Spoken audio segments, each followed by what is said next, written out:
Right, Alex O from BBC Radio, Kent here with George Garrett after day 2 of Kent versus Surrey. George, you were signed as a bowler, presumably, but you've had to do quite a lot of work with the bat. Can you just talk me through a first-class best score of 48 and I guess quite a long spell, the mindset of coming in last night when things were perhaps slightly up against you and having to negotiate this morning in a very tricky spell, dodging through the showers as well? Yeah, no, it was good to get out there and actually score some runs. Obviously, yeah, last night night watching was never easy, and then Deeves obviously unfortunately got out and had to do the hard work there. And then I came this morning with a pretty clear head. I was going to bat my defence. I know I can bat. I worked really hard on it over the winter. With walks and co in the indoor school and then going away to Australia. So I know I can. This morning I just felt good in the nets and I just tried to take each ball as it comes and it turned out a decent method today. So.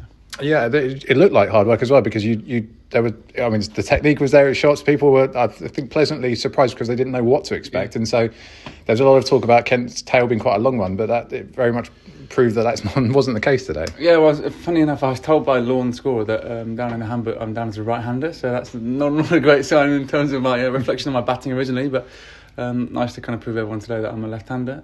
I was telling Liam as well, so I thought, I wouldn't bat as long, so I didn't do my fancy football team, and then I batted till after the deadline closed. So it was a bit frustrating on that part. You didn't back yourself. What was the job when you went out there? It probably wasn't necessarily to bat for a couple of hours and I didn't bat myself, but I suppose I averaged 15 in first class cricket. So going off that, hopefully we boosted today. But a bit annoying that I didn't do my fancy team. But it's nice to get 48. Hopefully, shame it's not 50, but.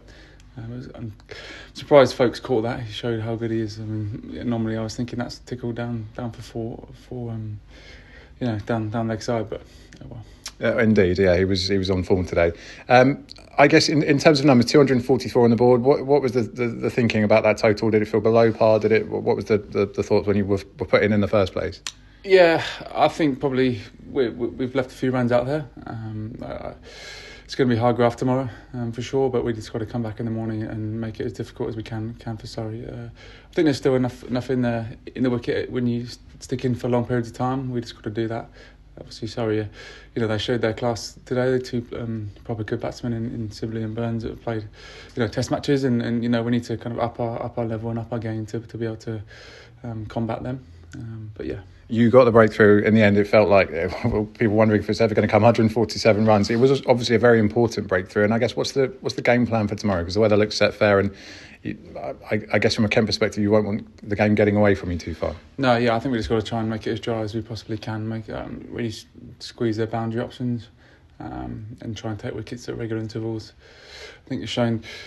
A couple of times in our innings we lost one, then we lost a couple. It really kind of stemmed our progress. So you've got to try and do the same, and hopefully that's enough.